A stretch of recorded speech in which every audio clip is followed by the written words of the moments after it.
বন্ধুগণ, পটলের এই রেসিপিটা থাকলে ভাত রুটি পরোটার সঙ্গে আর কোনো কিছু দরকার হবে না। এই জন্য আমি নিয়েছি 300 গ্রাম পটলগুলোকে এভাবে চিলে নিয়েছি, দিয়ে পাতলা পাতলা করে কেটে নিয়েছি। এবার আমি মূল রান্নায় ফিরে এলাম। তার জন্য আমি গ্যাসের মধ্যে একটা প্যান বসিয়ে দিলাম। প্যানের মধ্যে আমি কিছুটা সর্ষের তেল দিয়ে দিলাম। তেলটা দেওয়ার পর আমি একটা শুকনো লঙ্কাকে ফাটিয়ে দিয়ে দিলাম, আর ছোটো চামচের 1 চামচ দিয়ে দিলাম গোটা জিরেটা দেওয়ার পর আমি একটা মিডিয়াম সাইজের পেঁয়াজকে এভাবে পাতলা পাতলা করে কেটে রেখেছিলাম, সেটাকে দিয়ে দিলাম। এবার নেড়ে চেড়ে পেঁয়াজটাকে আমি ভেজে নেব।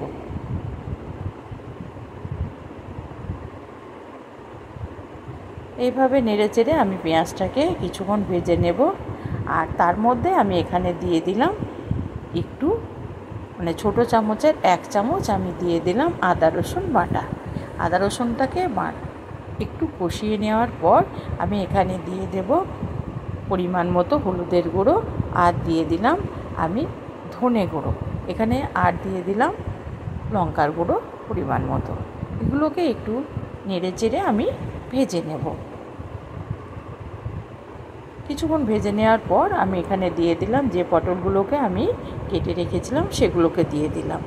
এবার আমি পেঁয়াজের সঙ্গে পটলটাকেও কিছুক্ষণের জন্য একটু ভেজে নেব।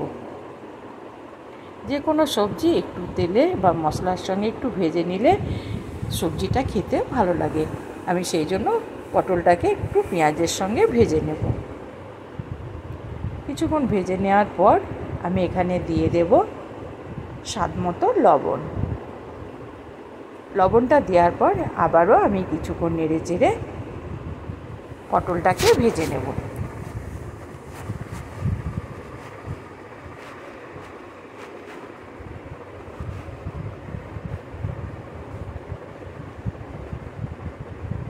কিছুক্ষণ পটলটাকে নেড়ে চেড়ে আমার ভেজে নেওয়ার পর আমি এখানে দিয়ে দেব জল। এখানে আমি 1/2 কাপ জল দিয়ে দেব। জলটা দেওয়ার পর আমি জলটাকে পটলের সঙ্গে নেড়ে চেড়ে মিশিয়ে নেব। এবার এটাকে ঢাকা দিয়ে আমি মিনিট 10 রান্না করে নেব মিডিয়াম আঁচে।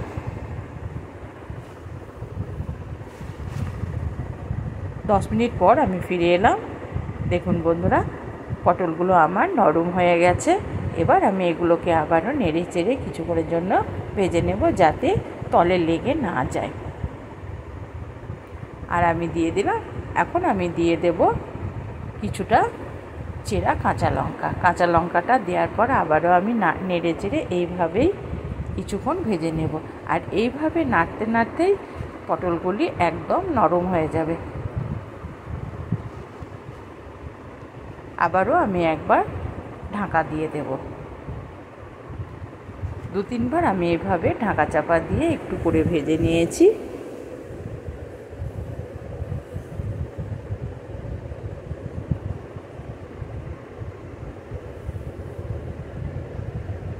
আমার পটলগুলো নরম হয়ে গেছে। এবার আমি এই পটলগুলো একটু সরিয়ে নেব। এবার আমি এখানে দিয়ে দেব একটা ডিমকে আমি ভেঙে নিয়েছিলাম, সেই ডিমটাকে দিয়ে দিলাম।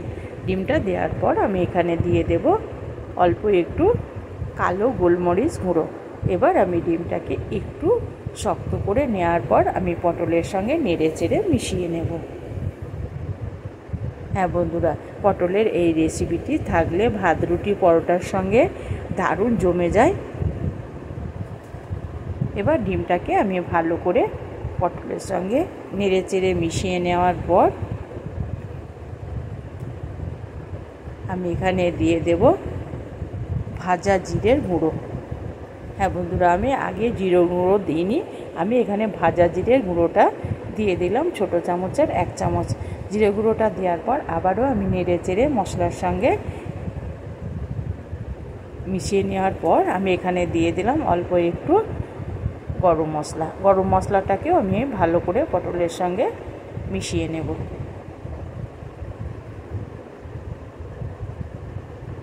আমার সমস্ত পটলটা একদম ডিমের সঙ্গে মিশে গেছে। এবার আমি গ্যাসটাকে বন্ধ করে দেব। দিয়ে এটাকে ঢাকা দিয়ে মিনিট 5 রেখে দেব।